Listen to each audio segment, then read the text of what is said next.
Thank you, Margaret. Welcome, everybody. I know you guys, most of you guys already know me, and you may know the circumstances. One of the circumstances that brought me to a different path in the journey, with the passing of one of my sons.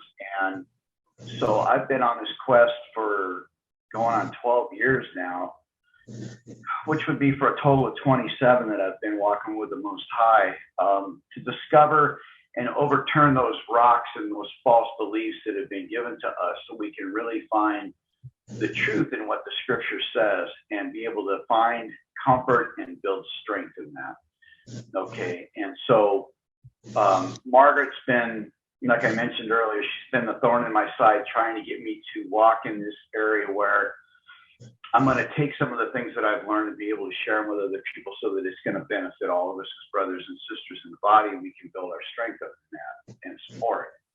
Okay, so that's where we're going to go today. We're going to look at the 5 stages of grief and what that looks like and what that feels like.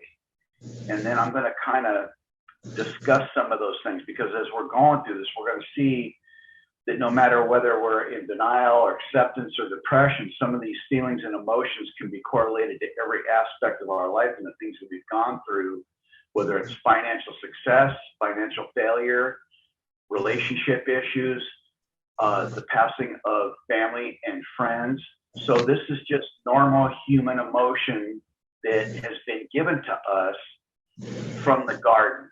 Okay, when sin crept in, all these things were placed upon us, and each and every one of us as a human being get to experience these wonderful things and try to figure out how we're going to navigate the stream. And there are those who can navigate it to overcome it, and then there are those who will not be able to navigate that stream, and they will succumb to it. Okay, and that is an unfortunate reality of life, but we're going to talk about that a little bit more. Okay, and I want to thank Dougie for being so patient with me, and for Margaret for stirring me along to do this. And let's get into this, guys. Thanks for everybody coming. Appreciate it. So we're going to look at something that was put together back in 1969 by Elizabeth Kübler-Ross, and it's a book that was called On Death and Dying, and these are the 5 stages of grief. And we're going to go through each one of these. Once again, we're going to see some similarities in these as we move through this, until we get to the last one, which is about acceptance. And we'll talk a little bit about that when we get there. So if you guys are all seeing number 1, denial. Yeah, we're there. You're there. Okay.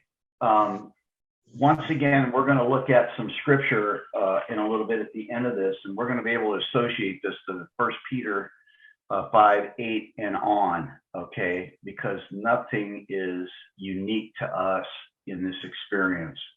It's how we handle it and what we do with it to either become a blessing to others or our downfall, okay? And I can use my little sister as an example. Her husband passed away from 4th stage liver cancer.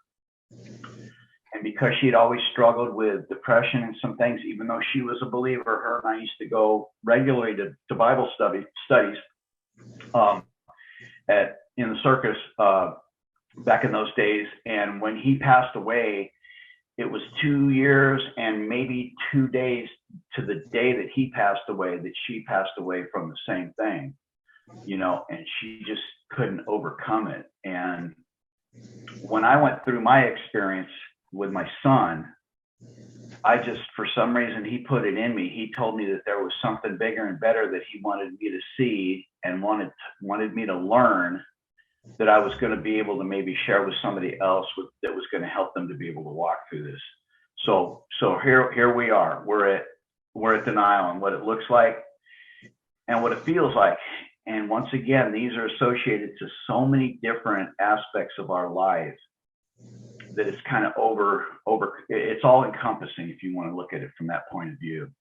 Okay, and we could spend a lot of time looking at all these, but I think everybody kind of gets the idea of where this is going, right?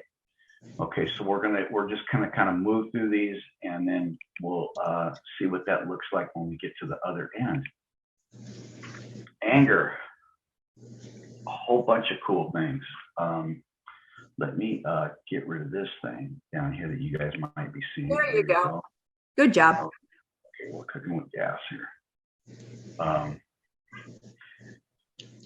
Just a cornucopia of different things. You know, we always have the increased alcohol and drug use, which can go along with all of them, including the last one when we start to move out of this, because we're suddenly starting to feel better, you know, so we want to kind of maybe just have a really good time and go back to that. But, you know, we saw anger in the other one, and we're seeing rage in this one, and sarcasm and irritability and cynicism and stuff like that. So it's, and one that I want to really kind of talk about a little bit is the feeling of being out of control, and we'll get to that in a minute, okay?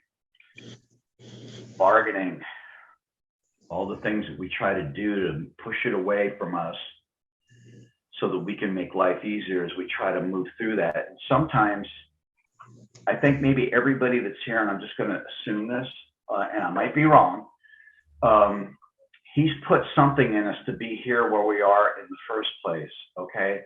And one of the other things that he placed in us was the ability to recognize that when we have negative things that come into our life that get on our plate, we want to resolve it and move it away from us as quickly as we can, but it's a learning process. And if we don't take the time to learn and we just run from it, it's going to come back and chase us down. That's what the lion does. He's a roaring lion looking for those he can devour.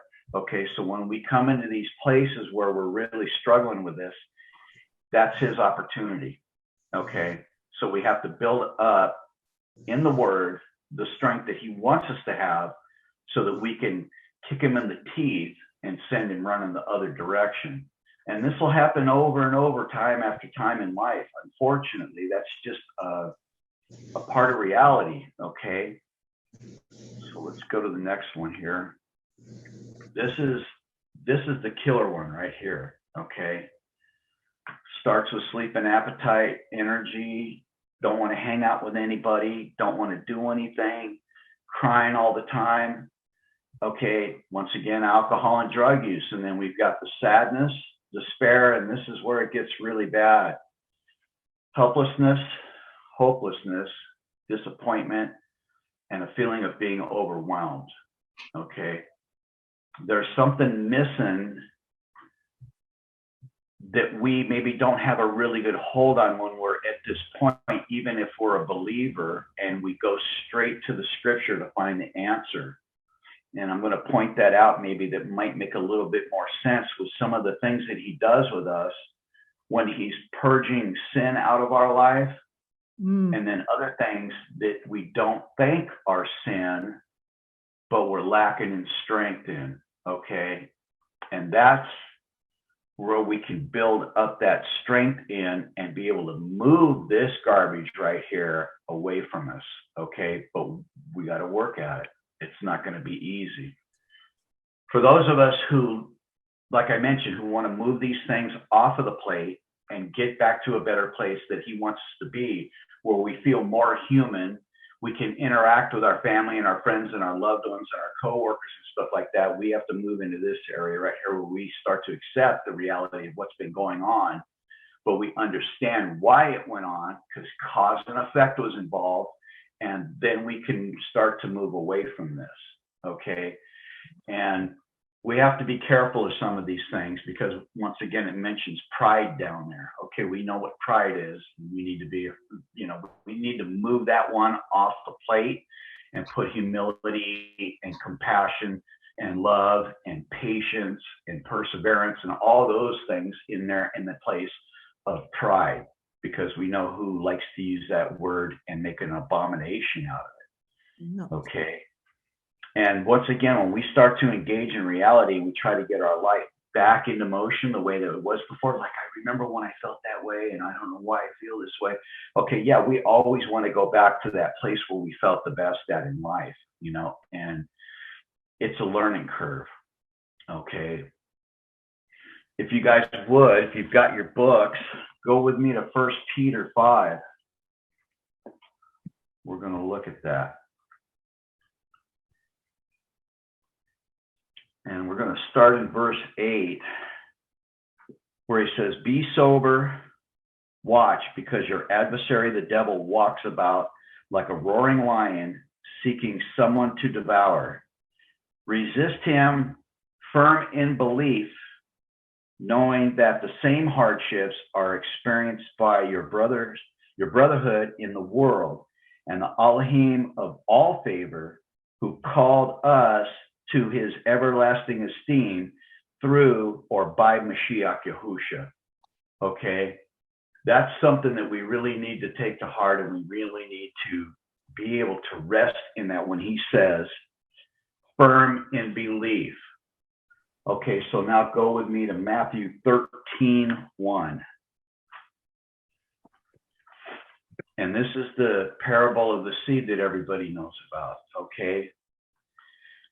When I came into this walk and throughout my entire walk, he's been giving me the ability to recognize sin that's been in my life. And at sometimes it's been very difficult to deal with that. There's 4 times in my life that I've had anxiety and depression that were physically and mentally and spiritually debilitating for me, okay? So the last time that it happened to me, I was asking, why are we doing this again? Why am I walking through the valley of death one more time? You know, haven't I laid everything at your feet? And if I haven't, give me the opportunity to see that and lay it at your feet so that I can walk away from it, okay? And then he showed me the parable of the seed, where he says, I want you to take a look at this and what I'm talking about, where he says that they asked him the question in verse 10, in 13:10, and they said, why do you speak to them in parables? And he answering said to them, because it has been given to you to know the secrets of the reign of the Shemayim, but to them it has not been given.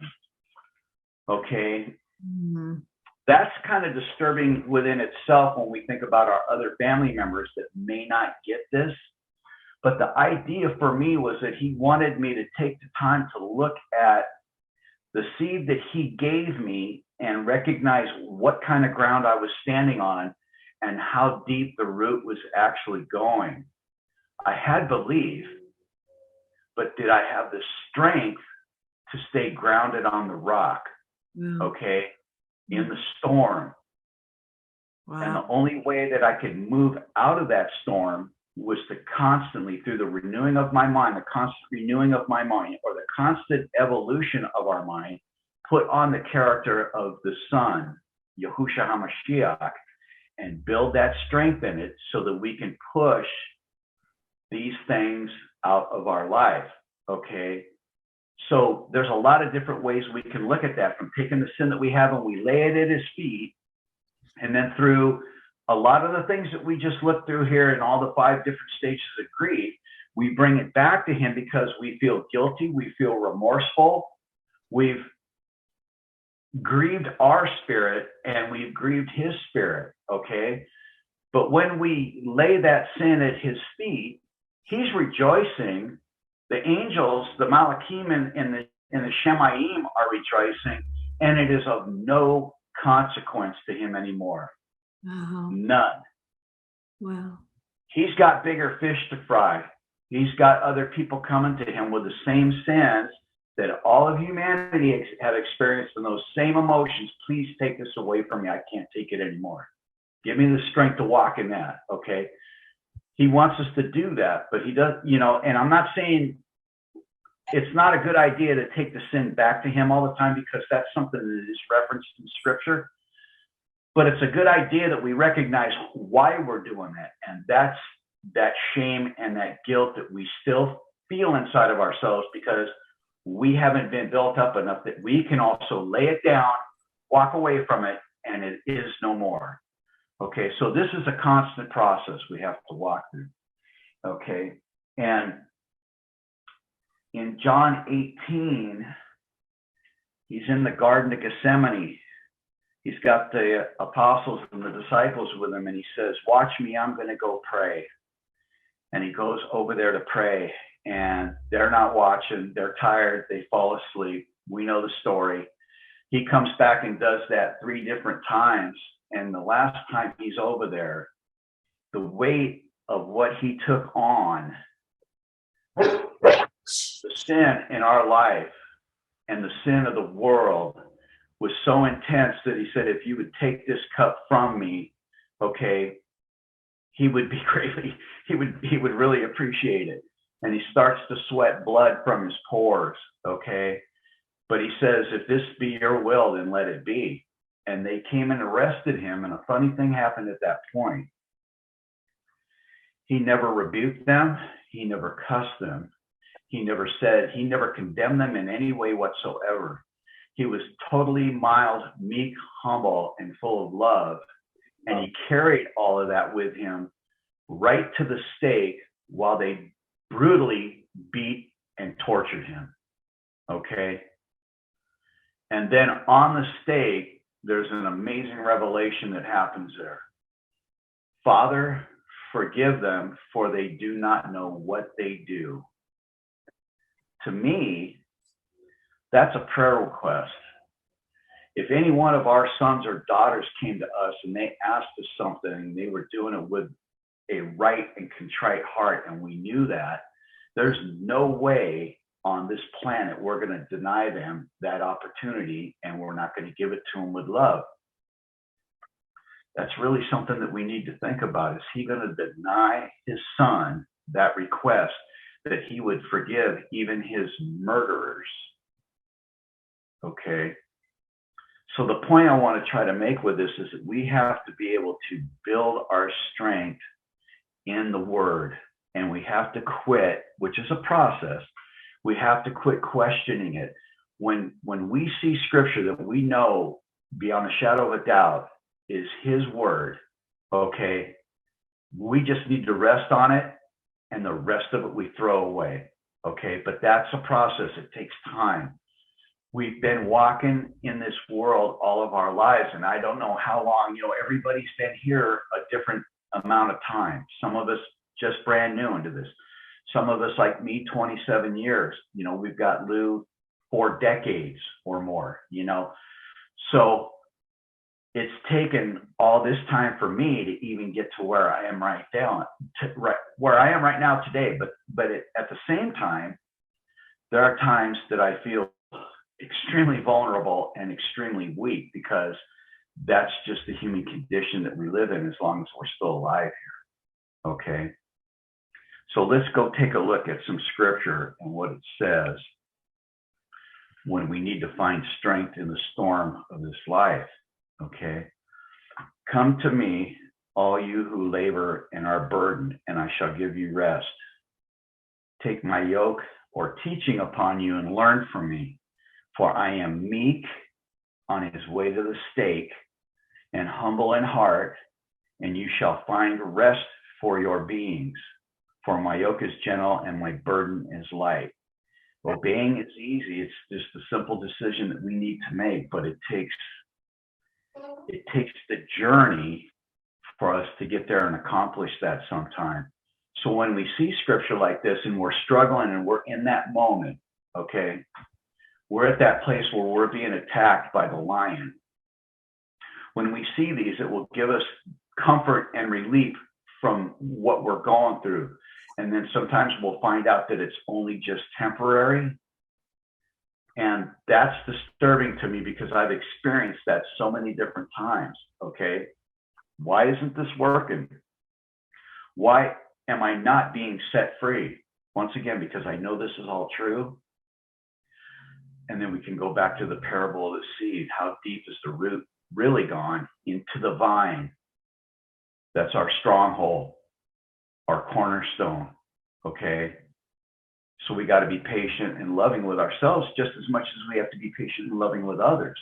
And the whole idea is that when we find other people in our life that are going to walk into our life because of where we are in the world today, they're going to be lost and confused and going through all of those things that we looked at in the 5 stages of grief. Okay. And I kind of mention this a lot when we're on with Mark and in some of the other shows that we have, with Dougie and Joseph and stuff. Are we built up enough in strength? Are we wearing all the right armor to be able to slay the Jabberwocky? Okay. And that's just the process. We got to put it on. We got to keep it on, and we got to spend time in the Word and in these books looking for the truth. Because once again, he said it was a secret and it wasn't for everybody to get. It's written in code. This is a roadmap, and there's legends on the map, and we need to learn and understand how to recognize those legends so we can navigate the stream and ask with wisdom and discernment from him to give us the ability to do that. And these things will be opened up. And I can speak from personal experience just from being here at NotSereneLife.com that the things that we have moved into and the pace that it's moving at is utterly amazing. Mhm. I mean, we're seeing miracles all the time, okay? And we're being built up every time we get together on Shabbat. We're getting built up every time we go to Wise Guys or we go see Joseph at Lost Books, okay? And Jane and Tad and everybody else that are doing the Hebrew classes and everything that Margaret's putting together on this amazing site is to build us all up in strength and comfort and love for one another so we can share that with other people. Right place, right time, okay? We have to be careful about that. We don't walk into the pit with the vipers thinking that we're not going to come out unscathed. So we have to be very careful about how we do all that kind of stuff, okay? Let's see. Yeah, there we go. We got some more here. John 14:1. Let not your heart be troubled. Believe in Elohim, believe also in me. You know, and we can go through all of these, and I'm going to eventually have Doug teach me how to put this all in a PDF. So if you want to come back and look at this stuff, you can, because these are great scriptures of truth and comfort that we need to eat that little book, and it goes down tasting just like honey, and it's going to stay there because that's where he wants it to stay. And then we're going to become well equipped to be able to walk in this stuff, okay? Yeah, I love this one. Psalm 34:18. Yahuwah is near to the brokenhearted and saves those whose ruach is crushed. Mhm. That even means the people that aren't getting this, they still have that opportunity. If he opens that door and one of us walk in and lay something at their feet to spur them to come to you, you know, we have to bait them just like Hasatan baits us. We have to bait them in a way that we want them to see exactly who we are and why we are the way that we are. But here's a really key point about that. In Genesis 1:27, he says that we are made in his image, okay? I was sitting outside my house in Hesperia before I moved down here to South Texas. It was at sunset, had a fire going in the pit, and I noticed the first star that came into view in the southwest sky there in Southern California. And I thought, you know, I know where that light comes from. It comes from the SUN, the big ball of fire in sky, okay? And that's reflecting off of that star. And I thought about this scripture in Genesis 1:27 where he says that we are made in his image. And then I thought about 1 Corinthians 3:16 and 2 Corinthians 6:16, where he says, do you not know that you are the temple of the Most High? Okay.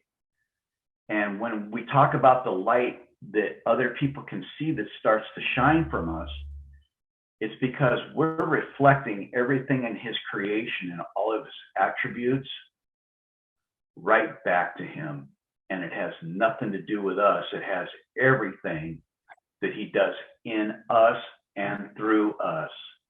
So when we see that first star in the sky, that's reflecting the beauty of his creation back to his son, S-O-N, okay? And this is an amazing transformation that other people get to witness in us as we start walking with that light inside of us that's now shining through us. And we can, man, You know, if we really look at that and think about that, we're created in his image to be imagers of his character and attributes. When he says to put on the character of Yahushua through the constant renewing of your mind, it's to do exactly that. These are his attributes, not ours, but ours are being transformed into his. Okay, and that's such a beautiful thing, guys. Stay in the course. Blessings are going to come when you stay the course. We're going to veer off. We're going to come back on. That's just how it works. Okay, if anybody thinks once I get on this path, I'm going to be good to go for the rest of my life. Wrong answer. Wrong answer. Okay. So once again, we've got a bunch of different scripture here that's listed that we can use to go and find and share that comfort with our brothers and sisters who are hurting in this world and in this life because of the consequence of sin. Yeah. That's why all of this is going on, guys. It doesn't matter what anybody else can tell us. This is what it's all about. This is about sin that crept in. And then for those of us who study this word a lot, it's been brought to our attention that corruption has crept into that too. So part of the journey here for me is to be able to express that concern about that corruption and see what we can do to remove it. Now, when we're dealing with all these things, and I want to share something. I am not a licensed psychologist. I don't play one on TV. And I didn't go to a school of higher learning or education or an institution, although many of the folks here at Nazarene Life probably think I should be in an institution. But the idea is that, you know, we want to build ourselves up in this, and we want to do it the best way that he gives us to do that, because when he took all of his apostles, they were just regular good old folk. They weren't well educated, you know, they weren't sitting on thrones. They were fishermen and tax collectors and harlots and all of those kind of people that we have seen and been around or even maybe been a part of in our own life. And that's the transformation of becoming a black cloud, and then the light starts to shine through, and we start to become that imager that he wanted us to be right from the garden. Okay, and that's a really amazing thing. So the second place that I want to go with this, and we're going to do this in the next one, this is about what happens when we really pass away. What does that look like? Okay, what does sleeping with our fathers mean? Because in this world, we've been given the impression through pagan beliefs that have crept into the scripture that when we pass, our consciousness is still active. And in most of the pagan religions, you get to go to the big bus stop in the sky, and you get to wait till an animal or another soul comes by. You attach to that. You come back and you go through this all again until you move up this tier to get to the point where you're at the peak of spiritual enlightenment, and you become a little God because of everything that you did. Gotcha. Okay. So we're going to look at that deception that when, let's just take somebody who wasn't a very good person, but we believe that they still had a good heart, but they lived a horrible lifestyle, and they inflicted that upon everybody. When they pass away, they'll do a eulogy, and they'll mention that he's now up in the Shamayim playing an instrument of choice, looking down on the rest of us. That's a lie too. Okay. So we're going to dive into that aspect of it in part 2 next week, and we're going to look at Asleep with the Fathers.